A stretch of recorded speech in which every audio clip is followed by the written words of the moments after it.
모이면 군대에서 있었던 일을 이야기합니다. 여성들이 들으면 되게 재미없는 군대 얘기를요, 또 군대에서 축구한 얘기를 한다고들 하는데요. 반면에 여성들은 출산한 이야기를 하죠. 모험담처럼. 아기 낳다가 너무 아파서 죽을 뻔했다라던가, 애가 머리가 너무 커서 제왕절개를 했다라던가 그런 얘기들을 무슨 모험담 같이 이야기합니다. 그런데 그렇게 힘든 출산을 여러 번 경험하고도 계속해서 자녀를 낳은 것을 보면 출산의 모든 고통을 잊을 만큼 생명 탄생이 주는 기쁨은 참으로 대단합니다. 갓 태어난 아기를 보시면 너무나 신기하죠. 좀 아까 전까지만 해도 엄마의 그 양수, 물 속에 있었는데 태어나서 호흡을 하는 그런 모습을 보면 굉장히 신비롭고 사랑스럽습니다. 아마 여기 계신 특별히 여성분들, 예전에 혹시 출산 경험이 있으신 분들은 기억을 하실 텐데 좀 가물가물하시기도 하시죠. 그런 분들은 아마 이제 손주들이 태어나면 또 새롭게 새로운 마음으로 너무나 이 생명이 신비롭다 그런 생각을 하실 것 같습니다. 아이들이 태어나서 한 해 한 해 커가는 모습을 보는 재미와 기쁨을 느끼실 것입니다. 가정에서 기다리던 자녀가 태어나면 그렇게 기쁠 수가 없습니다. 저는 일남 3녀 중에 셋째 딸인데요. 큰언니가 딸, 둘째 언니도 딸, 저 딸. 그리고 저희 남동생이 태어났을 때 정말 너무나 기뻐했어요. 왜냐하면 저희 아버지께서 장남이셨는데 아들을 얼마나 바라셨겠어요. 제 남동생이 태어난 날은 하루 전에 증조할아버지께서 돌아가셔서 장례를 치르고 있었는데 저희 엄마가 이제 아들을 낳았다는 소식에 장례식장에서 울다가 갑자기 만세! 이렇게 만세를 불렀다는, 그렇게, 제가 태어났을 때는 안 그랬는데 남동생이 태어나니까 그렇게 좋아하셨다고. 이렇게 기다리던 아기가 태어나면 이렇게 기쁩니다. 그래서 그런 어떤 생명이 주는 기쁨에 대해서 우리가 한번 생각을 해보면요. 저도 첫 아이가 태어났을 때 너무나 신기하고 아프긴 했어도 신기했습니다. 그래서 다 신기한 거예요. 그래서 다 사진을 찍고 비디오 찍고 뭐 특별한 게 아니라 밥 먹는 거, 뭐 이렇게 우유 먹고 또 모빌 보면서 눈을 왔다 갔다 하는 모습.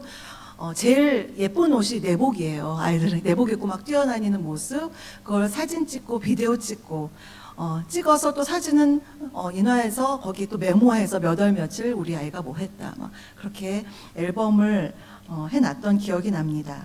보통 엄마들은 착각을 많이 하죠. 우리 아이 천재 낳네.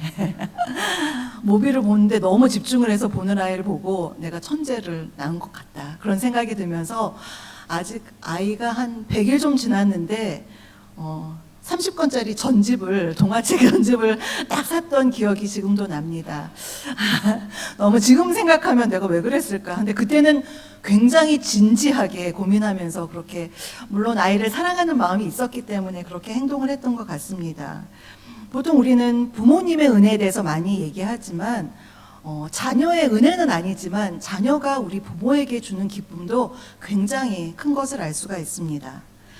자녀뿐만 아니라 교회 학교를 이제 제가 유년부를 지금 지도하고 있는데요. 아이들이 한 해 한 해 성장하는 모습을 보면 굉장히 보람이 넘칩니다. 올 초에 유년부에 처음 들어온, 작년에는 유치부였다가 1학년 남학생이 딱 들어왔는데요. 유년부실 아시죠? 아동부실. 바닥으로 걷지 않습니다. 책상 위로 공중공중 뛰어다니는 애 보고 제발 좀 내려와라. 그런데 계속 그 위를 뛰어다니는 애를 보면서 언제 철이 들려나 그렇게 생각했는데요. 너무나 기특하게 감사한 마음이 들 정도로 이 몇 개월에 지금 벌써 성장을 해서 이제는 바닥을 다닙니다. 저에게는 굉장히 경이로운 일이에요. 바닥을 정신없이 막 뛰어다니지만 바닥을 다니면 많이 컸구나 감사하게 되더라고요. 그래서 이런 아이들의 성장하는 모습을 보면 참 사랑스럽고 대견합니다. 그런데 요즘 우리 신문을 보거나 뉴스를 보시면요, 아주 기막힌 사건들이 있었습니다. 어른들의 돌봄과 사랑을 받아야 할 어린아이에게 일어났던 아주 인면수심의 그러한 사건들이 우리의 마음을 굉장히 아프게 했습니다. 아주 최근의 일인데요. 아빠는 21살, 엄마는 18살, 굉장히 젊은 부부죠. 그 부부에게 7개월 된 딸이 있었는데 6일 동안 집에 혼자 방치를 해두고 부모가 모른 척해서요, 아이가 그냥 굶어 죽는 그런 사건이 얼마 전에 보도되었습니다. 죽은 아이를 검사해 보니 위와 장에요 음식물이 하나도 없었다고 합니다. 너무 마음이 아팠어요. 그 사건을 보고서요. 여러 날 동안 먹을 것을 전혀 주지 않은 것입니다. 아이는 빽빽 울어대는데 그 아이를 뿌리치고 집에 혼자 방치해두고 이 젊은 부부가 각자, 같이도 아니에요. 각자 따로 노느라 정신이 없었습니다. 웬만하면 부모가 어리니까 좀 이해를 해주고 싶어도 도저히 해줄 수 없는 그러한 사건이었습니다. 내 자식이든 남의 자식이든 아이들은 하나의 생명체로서 그대로 그 인권은 존중해 주어야 하고 누구의 소유가 아닌 하나의 인격체로서 대해 주어야 합니다. 성경을 보면요. 구약이든 신약이든 하나님께서 얼마나 약자를 사랑하시는지 고아와 과부와 나그네와 이런 약자를 사랑하시고 어린 아이들을 사랑하시는지를 알 수가 있습니다. 출애굽기 1장을 보면 애굽 왕 바로는 이스라엘이 점점 강성해지는 것을 두려워한 나머지 히브리 산파들에게 히브리인 남자아이가 태어나면 죽이라는 명령을 내렸습니다. 그러나 산파들의 지혜로 그 일이 제대로 진행되지 않자 이제는 바로 왕이 아예 히브리 남자아이가 태어나면 나일강에 던져버리라 그렇게 명령을 내려서 히브리인 말살 정책을 펼칩니다. 그러나 이렇게 어린 생명을 존중하지 않고 함부로 죽이고 말살한 그들을 하나님이 그냥 두셨을까요? 그냥 두시지 않으셨습니다. 하나님은 약 80년 후에 준엄한 심판을 내리셨습니다. 여러분은 출애굽기 14장 홍해 사건을 다 잘 아실 텐데요. 홍해 사건은 모세와 이스라엘 백성들이 하나님의 도우심으로 애굽을 탈출하여 홍해를 건넌 역사적인 사건입니다. 이스라엘 백성들은 하나님의 보호하심으로 모두 다 무사하게 홍해를 건넜습니다. 그러나 그들의 뒤를 따르던 애굽의 군대들은요, 홍해에 다 수장되었습니다. 이 사건이 이스라엘 민족에게는 애굽에서 탈출하여서 그들이 독립적으로 살아갈 수 있는 그런 역사적인 해방 사건이었지만 애굽 사람들에게는 그 예전에 모세가 태어난 즈음에 그 80년 전에 나일강에 아이들을 던져 죽이라고 명령했던 그런 인간의 생명을 함부로 대했던 그리고 또 노예를 학대했던 그런 애굽 사람들에 대한 하나님의 준엄한 심판이었습니다. 애굽인들은 나일강의 아이들을 수장시켜서 죽인 것처럼 이제 자신들이 홍해의 물속에 수장되었습니다. 약자를 핍박했던 악한 자의 결과는 항상 이러한 하나님의 심판이 반드시 뒤따릅니다. 신약 성경에도 예수님께서 어린아이들을 참 사랑하신 모습이 나옵니다. 아이들이 오는 것을 말리지 마라 라고도 얘기하셨고, 보통 부모님의 마음은 그렇잖아요. 우리 아이가 정말 복을 많이 받았으면 좋겠다. 그래서 예수님께 아이들을 데려가서 안수해 주시라고 얘기할 때 그 부모들 오지 말라고 제자들이 얘기하고 만류하는 것을 예수님이 꾸짖는 그런 장면도 나옵니다. 그만큼 주님은 아이들을 사랑하셨습니다. 오늘 본문도 어린아이와 관련된 아이를 살리신 주님의 이야기입니다. 오늘 본문 바로 앞부분의 내용을 보면요, 예수님이 갈릴리 바다를 건너서 거라사인의 땅인 이방 지역으로 가셔서 귀신 들린 사람을 만나서 그를 고쳐주는 이야기가 나옵니다.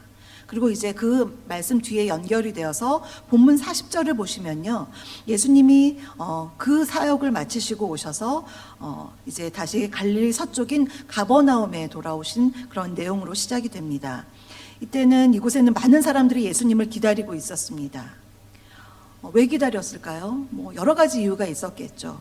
예수님이 그 당시에 여러 가지 명성을 떨치고 계셨기 때문에 예수님 한 번만 봤으면 좋겠다. 그래서 오시는 사람도 있을 거고, 아니면 예수님께 나의 이 문제를 해결받고 싶다. 그래서 온 사람도 있었을 것입니다. 그래서 그 주님이 가버나움에 오실 때 많은 사람들이 주님을 정말 열렬히 환영했습니다. 그때 회당장인 야이로라는 사람이요, 주님께 왔습니다. 회당장이란 문자 그대로 유대인의 신앙 공동체인 회당의 장을 말합니다.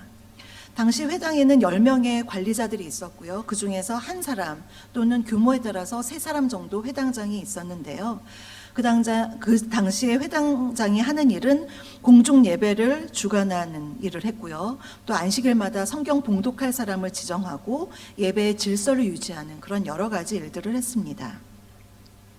회당장은 제사장처럼 그런 어떤 세습직이 아니었고요. 행정적인 큰 힘을 갖고 있지는 않았지만 일반 백성들 가운데 신앙이 있는 사람, 또 사람들한테 존경받을 만한 그런 존경받는 덕망이 있는 사람, 그렇게 선출하여서 회당장이 되는 명예직이었습니다. 그들은 종교적으로 또는 사회적으로 매우 존경받고 영향력이 있는 사람들이었습니다. 그러한 회당장 야이로가 주님이 오시기를 간절히 기다리다가 주님을 만나자 그 발 아래에 엎드렸습니다. 그리고 주님께 자신의 집으로 좀 빨리 와주시라고 그렇게 간구했습니다. 우리에게 예수님은 워낙 예수님에 대한 이미지가 있습니다. 대단하신 분이죠. 우리의 머리에는 그렇게 각인이 되어 있지만 이 당시에 지금 회당장이 예수님을 만날 당시에 예수님을 한번 상상해 보시면요. 예수님은 이 동네 저 동네 다니면서 말씀 전하시고 가난한 사람들 또 아픈 사람들 치유해 주시고 그렇게 함께 하셨던 그런 30대 초반 아주 새파랗게 젊은 30대 초반에 나사렛에서 온 그런 목수 출신의 청년이었습니다. 그런데 그렇게 그 사회적으로 존경받는 회당장이 이 청년 예수님 앞에 무릎을 꿇고 발 아래 엎드려서 간구한 것, 이 모습은 정말 쉬운 일이 아닙니다. 그만큼 야이로에게 아주 급박한 일이 있었다는 뜻입니다. 다른 사람들의 시선은 정말 아랑곳하지 않고 그는 주님 발 앞에 엎드려서 그렇게 엎드렸다는 것 자체가 주님의 신적인 권위와 능력을 인정하는 것이라 볼 수 있습니다. 그는 이렇게 주님 발 앞에 엎드려서 간구했습니다. 여기서 간구했다라는 단어의 시제는요, 미완료 과거 시제인데요, 딱 끝난 게 아니라 계속 어서 와주세요, 빨리 와주세요, 급합니다, 우리 딸이 죽어갑니다, 이렇게 간구하고 간청하는 모습입니다. 야이로가 왜 이렇게까지 간구해야 하는지는 42절에 나와 있습니다. 회당장에게는 12살 된, 한번 42절을 우리 다 같이 읽겠습니다. 이는 자기에게 12살 된 외딸이 있어 죽어가미러라. 예수께서 가실 때에 무리가 밀렸더라. 아멘. 회당장에게는 12살 된 외딸, 외동딸이 있었는데요. 그 아이가 죽어가고 있었습니다. 그의 딸이 12살이다. 또 외동딸이다. 이것은요, 야이로의 심정을 대변해 줍니다. 이스라엘에서 12살, 지금 우리나라에서는 초등학교, 이제 중학교 1학년 그 정도 나이지만 이 당시에 12살이면요, 결혼할 수 있는 나이였어요. 굉장히 꽃다운 나이였습니다. 한창 꽃다운 나이에 그 아이가 지금 죽어가고 있는 것. 그래서 굉장히 마음이 힘들었을 거고요.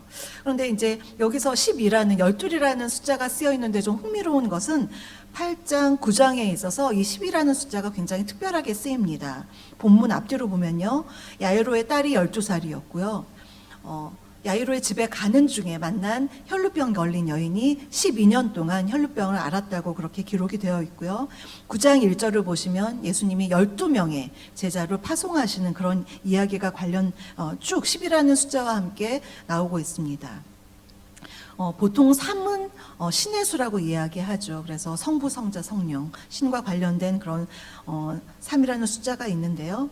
4는 보통 땅의 수라고 얘기합니다. 동서남북, 또 봄, 여름, 가을, 겨울, 이 땅에서의 수, 4. 그래서 신의 수와 땅의 수, 3과 4를 더하면 7이죠. 우리가 7을 이제 완전수라고 많이 알고 있고요. 3 곱하기 4, 신의 3과 땅의 4를 곱하면 12가 되죠. 이 12도 또 다른 의미의 완전수인데요. 이것은 하나님의 섭리와 역사하심이 드러나는 일들이 나타날 때 12라는 수가 있습니다. 12지파도 나와 있고 12제자, 지금 12살밖에 안 된 그러한 딸, 나이는 이제 결혼할 수 있는 나이였지만 죽어가는, 그래서 우리를 더 안타깝게 하는 그런 나이입니다. 이 본문에 그 평행 본문이 있거든요. 마태복음, 마가복음의 평행 본문에 있는데, 마태복음에는 그냥 내 딸이다, 마가복음에는 내 외딸이다, 내 어린 딸이다, 이렇게 나와 있는데요.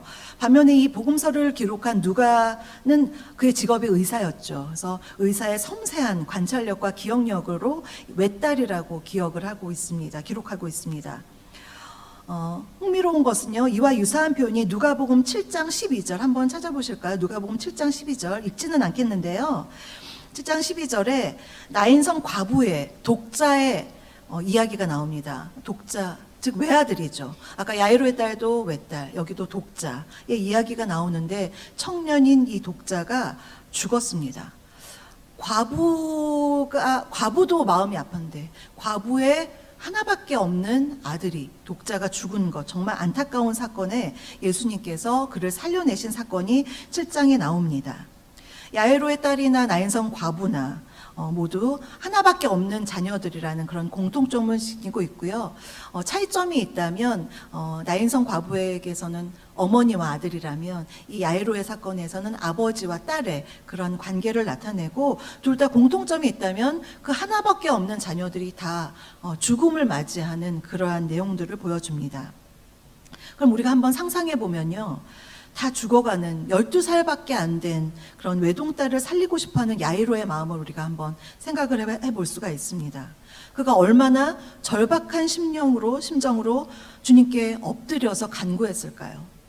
그는 주님께 어서 우리 집에 오셔서 아이를 살려주시라고 그렇게 간청했습니다.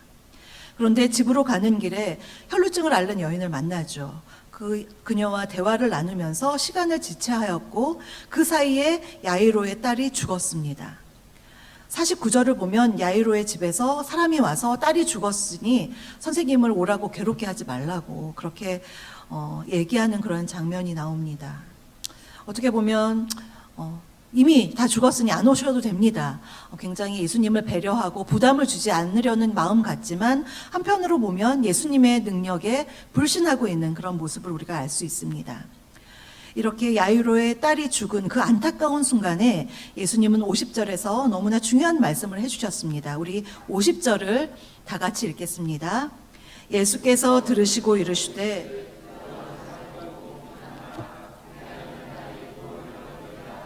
아멘. 너무나 중요한 말씀이죠. 두려워하지 말고 믿기만 하라. 주님은 그렇게 말씀하셨습니다. 주님이 하신 이 말씀은 어떻게 보면 굉장히 쉬운 말씀이죠. 그냥 믿기만 하면 되니까요. 다른 것은 필요 없습니다. 그러나 한편으로는 믿기만 하는 것이 또 가장 어렵게 느껴집니다. 눈에 보이는 것이 없으니까요. 만약 다른 불교에서처럼 탑을 20바퀴 돌라라든가 절을 108번을 하라던가 이런 식으로 보이는 것 그냥 해버리라 하면 쉬울 수도 있겠지만, 이 마음으로 눈에 보이지 않는 것이지만 하나님의 능력을 믿으라, 믿기만 하라, 주님은 그 말씀을 하시면서 믿을 때 그 딸이 구원을 받을 것이다 라고 말씀하셨습니다.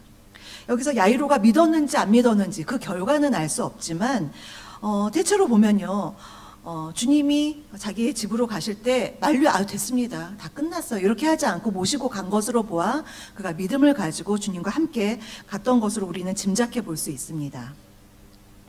예수님은 야이로의 집으로 가서 베드로와 요한, 야고보 이렇게 3명의 제자들과 또 아이의 부모님과 이 제자와 부모님과만 함께 집 안으로 들어갔습니다.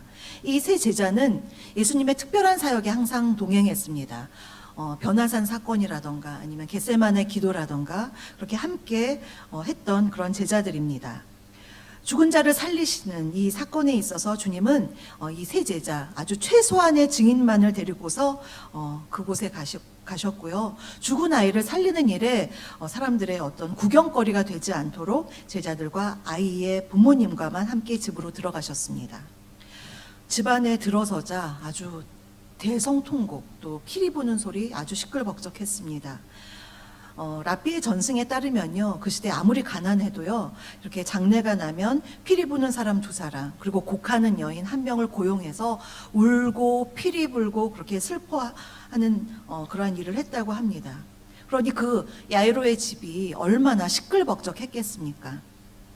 그때 주님은 사람들에게 울지 말라고 말씀하셨습니다. 그리고는 이 아이가 죽은 것이 아니라 잔다라고 말씀하셨습니다. 그 이야기를 들은 사람은 어땠을까요? 굉장히 기가 막혔겠죠. 도대체 죽은 사람이 산 적을 본 적이 없는데 어떻게 산다고 하는 것일까? 어떻게 자는 것이라고 얘기하는 것일까? 주님의 말씀에 그들이 비웃었다라고 기록되어 있습니다. 이 본문에서만큼은 믿음의 반대말이, 우리는 이제 믿음하면 불신앙, 불신 이렇게 평소에는 생각하지만 이 본문에서는 믿음의 반대말이 비웃음이라는 생각이 듭니다. 이렇게 비웃었겠죠, 속으로. 이 아이가 잔다고? 웃기시네. 지금 죽었는데 무슨 소리 하는 거야. 이렇게 비웃는 그런 사람들의 소리가 있었습니다. 그런데 이 당시뿐만 아니라 오늘 사는 이 과학시대, 이 현대사회에도 이러한 비웃음은 굉장히 비일비재하죠. 자신의 판단과 경험에 이해가 되지 않으면 그것은 하나님의 말씀이나 이적이라 할지라도 믿을 수가 없는 것입니다. 성경에 그런 이적이 있다고? 웃기시네. 말도 안 되네. 그렇게 비웃는 그런 많은 세상 사람들이 있습니다. 어떻게 보면 신앙생활이란 세상 사람들의 비웃음을 극복하고 믿음으로 나아가는 여정인 것 같습니다. 또 이렇게 얘기하겠죠. 기도 열심히 하러 가면 기도한다고 되겠어. 기도 새벽 기도 그냥 자. 피곤한데 자. 이렇게 얘기한다거나 교회 간다 그러면 일주일에 몇 번을 가는 거야. 예배를 왜 이렇게 많이 드려? 무슨 헌금을 그렇게 많이 해? 돈이 아깝네. 그러니까 사람들은 자기가 이해할 수 없는, 경험하지 못한, 우리는 하나님 나라를 경험해서 하나님을 알고 있지만 그것을 경험하지 못한 사람들은 이렇게 이 장례식장에 있던 사람들처럼 비웃는 모습입니다. 그런데 외부의 비웃음도 문제이지만 우리 내면 안에서도 이 비웃음에 싸움이 있습니다. 한편으로는 열심히 기도하면서 주님 이 기도를 들어주실 줄 믿습니다. 하지만 또 한편에서는 기도한다고 될까? 그런 비웃음이 우리 안에서도 끊임없이 싸우는 그런 우리 자신을 때로는 발견합니다. 그러나 이런 내적, 외적 비웃음을 극복하고 믿음을 지키는 것이 우리 그리스도인이 나아가야 할 신앙적인 태도입니다. 야이로의 집에 있던 사람들의 비웃음은요, 사람이 죽으면 절대로 다시 살 수 없다는 자신의 경험을 거울 삼아 예수님의 능력을 무시한 비웃음이었습니다. 그러나 주님은 인간의 경험과 지식의 한계를 뛰어넘어서 일하시는 분이죠. 그래서 당연히 예수님은 참 하나님이시면서 참 신이셨기 때문에 또 참 인간이었기 때문에 우리의 상상을 초월하는 일을 하실 수 있었고, 그래서 우리는 예수님을 믿고 믿음의 대상으로 그분을 경외하는 것입니다. 예수님은 사람들이 비웃거나 말거나 그들의 비웃음을 뒤로 하고요, 죽은 아이에게 다가갔습니다. 그리고 말씀하셨습니다. 우리 54절, 55절 두 구절을 함께 읽겠습니다. 예수께서 아이의 손을 잡고 불러 이르시되 아이야 일어나라. 아이가 곧 일어나거늘 예수께서 먹을 것을 주라 명하시니, 예수님은 죽은 아이의 손을 잡으셨습니다. 손의 접촉에 대한 그러한 이야기가요, 이 말씀과 아까 그 혈루증 걸린 여인의 이야기에서 굉장히 중요한 접촉으로 드러납니다. 둘의 차이라고 한다면 혈루증 걸린 여인은 뒤로 가서 예수님의 옷자락을 만졌죠. 그러나 오늘 본문에서는 죽은 아이가 주님의 손을 잡을 수 없기 때문에 주님께서 아이에게 다가가서 그의 손을 잡아주셨습니다. 이 잡다의 어원의 뜻은요, 손을 우리가 살짝 잡을 수도 있고 될 수도 있는데요, 그의 손을 꽉 붙잡아 주셨다라는 의미가 있습니다. 율법적으로 보면 죽은 사람에게 손을 대는 것은 이것은 부정한 일입니다. 율법을 어기는 일입니다. 그런데 예수님은 율법을 초월하셔서 사랑과 연민의 마음을 가지고 그 아이에게 다가가서 손을 꽉 붙잡아 주셨습니다. 그리고 주님은 마치 자는 아이를 깨우듯이 아이야 일어나라. 지금 주무시는 분 계십니까? 일어나십시오.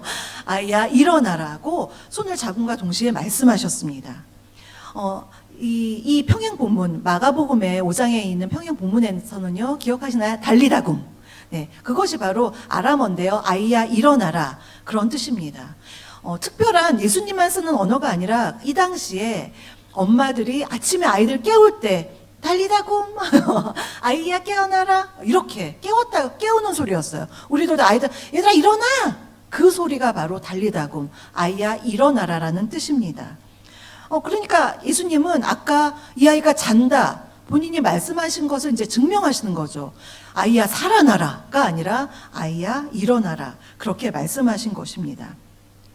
아까 한번 우리가 같이 본 누가복음 7장 12절에 있는 나인성 과부의 그 독자가 죽었을 때에도 예수님은 어떻게 그 독자를 살리셨냐면 청년아 일어나라. 그 당시에도 청년아 살아나라가 아니라 청년아 일어나라. 청년이 잔다라고 생각하시고 깨우셨습니다. 주님이 야이로의 딸에게 이렇게 일어나라고 말씀하시자 그의 영이 곧 돌아와서 일어났습니다. 여기 영에 해당하는 푸뉴마라는 그러한 단어가 있는데요. 여러 가지로 번역이 될 수 있지만 여기서의 그 푸뉴마 영은요, 호흡, 숨이라는 뜻입니다. 그래서 이 아이가 숨이 이제 돌아왔다. 그래서 이제 호흡을 해서 생명을 얻었다라는 것을 보여줍니다. 아이가 이렇게 살아나자 제일 먼저 하신 말씀이 얘한테 먹을 걸 줘라, 그렇게 말씀하셨어요. 굉장히 인간적이시죠. 사람의 어떤 기본적인 두 가지 요소는요, 숨 쉬는 것과 먹는 것입니다. 이것이 생계의 두 가지 요소인데요. 아이가 숨을 쉴 뿐만 아니라 먹을 것을 먹을 수 있다는 것은 이제 완전히 살아났다. 조금 깼는데 껄떡껄떡 되는 게 아니라 완전히 살아났다는 것을 보여줍니다. 사랑하는 성도 여러분, 오늘 우리는 이 본문의 말씀을 통하여서 자녀를 위한 두 가지 간구의 모습을 우리가 살펴보려고 합니다. 첫 번째는 회당장 야이로의 자녀를 위한 간구의 모습입니다. 그는 거라사인 지방으로 사역을 가신 주님을 기다렸고, 주님이 오시자 그 발 아래 엎드려서 죽어가는 딸을 위해서 주님이 집으로 오시기를 아주 여러 번 간곡히 간청했습니다. 성경에는 기록되어 있지 않지만 주님이 가버나움으로 돌아오실 때 주님의 자신의 어려움을 주님께 말씀드리려고 부탁한 사람이 얼마나 많이 있었을까요? 그러나 야이로의 그 절박함, 그 간절함, 그 겸손한 태도는 그 많은 사람들 가운데 주님의 마음을 움직였습니다. 우리의 자녀가 어려운 일을 만날 때 부모는 그들에게 때로는 내가 살아온 인생의 경험을 가지고 조언을 해주기도 하고요. 크고 작은 도움을 줄 수 있는 건 도와주기도 합니다. 그러나 아무리 내가 사랑하는 자녀라도 부모가 다 해줄 수 없는 그런 상황이, 그런 순간이 오기도 합니다. 자녀가 입시를 치룰 때 너무 떨릴 것 같죠. 근데 가서 대신 시험을 봐줄 수가 없고요. 군에 입대하는 자녀, 마음 같아서 내가 그냥 총을 메고 싶지만 아이를 보내야 되는 그 절절한 마음이 있고요. 유학을 간 자녀가 있다면 그 옆에서 함께 해줄 수가 없습니다. 아무리 사랑하는 자녀라도 아파서 딸이 수술을 할 때 그 옆에서 지켜보면서 의사한테 뭐라고 지시할 수도 없는 그런 현실이 바로 우리 부모의 입장입니다.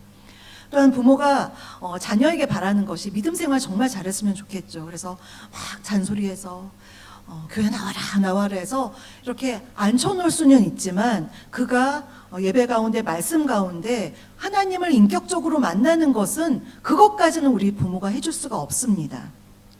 이러한 모든 상황 속에서 부모가 할 수 있는 최선은요, 부모인 우리보다 그 자녀를 더 사랑하시고 더 잘 아시는 예수님께 야이로처럼 겸손히 주님께 간구하는 것입니다. 그를 위해 중보의 기도를 하는 것입니다. 주님의 자녀이오니 주님께서 보호하시고 인도하시고 주님이 만나주시옵소서, 주님이 그의 손을 꼭 붙잡아 주시옵소서, 일으켜 세워주시옵소서, 이렇게 야이로의 겸손한 자세로 주님께 기도하고 간구하는 것이 우리 부모가 자녀를 위해 해줄 수 있는 가장 최선의 사랑입니다. 이 여름에 우리 성지교회 교회학교에서 여름 성경학교와 여름 캠프, 또 네팔 비전 트립 이렇게 다양하게 준비하고 있습니다. 이미 시작한 부서도 있고요. 우리의 다음 세대를 생각하면요, 교육자가 그 모든 행사를 위해서 설교를 준비하고 선생님들이 여러 가지 프로그램을 준비하고 우리 아이들이 믿음 위에 설 수 있도록 최선을 다해서 여러 가지 준비는 많이 하지만 또 당연히 그렇게 해야 되고요. 그렇지만 그들이 말씀이나 기도 가운데 어느 한 접점에 스파크처럼 하나님을 인격적으로 만나는 것은 저도 못하는 일입니다. 성령께서 기름 부어주시고 그 아이들의 손을 꽉 붙잡아 주셔야 하는 일입니다. 그래서 우리 교사들이, 저 같은 교육자나 교사들과 또 중보 기도해 주시는 우리 성도님들이 해주실 것은요, 어느 한순간 그 아이들을 주님께서 만나 주시옵소서, 주님 그 손을 꽉 붙잡아 주시고 만나 주시고 일으켜 세워 주시옵소서, 우리 다음 세대를 붙들어 주시옵소서.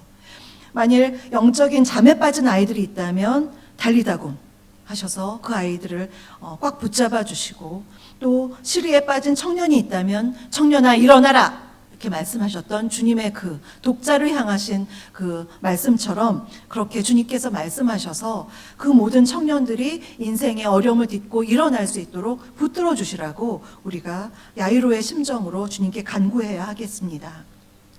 두 번째는 자녀를 위한 예수님의 간구입니다. 예수님은 야이로의 딸이 죽었다는 이야기를 들었지만 그 말씀을 했죠. 그리고 야이로에게 현실의 상황을 보지 말고 두려워하지 말고 믿기만 하라, 그렇게 말씀하셨습니다.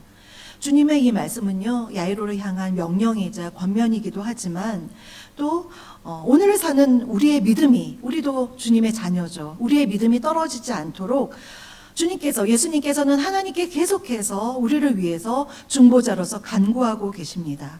자녀인 우리가 어떤 일을 만나든지 두려워하지 않고 믿음으로 승리할 수 있도록 주님은 오늘도 우리를 위해서 중보하시면서 간구하고 계십니다. 사랑하는 성도 여러분, 인생의 크고 작은 어려운 일을 만날 때 우리가 가장 먼저 해야 할 일은 믿음을 가지고 겸손히 주님 앞에 나아가는 것입니다. 주님을 문제의 상황 속으로 모시고 가서 주님이 붙들어 주시기를 간구하는 것입니다. 야이로처럼 겸손히 주님의 도우심을 간구하여 귀한 영혼들을 살려내고 또 닫히고 막혔던 그런 인생의 문이 있다면 그것이 다 열릴 수 있도록 주님의 꽉 붙잡아 주심을 경험할 수 있도록 그렇게 간구하며 기도에 힘쓰는 저와 여러분이 되시기를 간절히 소망합니다. 이 시간 함께 찬양하겠습니다. 오 나의 자비로운 주여라는 찬양인데요. 찬양의 가사를 생각하면서 주님께서 오셔서 우리에게 은혜를 베풀어 주시옵소서. 야이로의 심정을 가지고 우리 함께 부르겠습니다.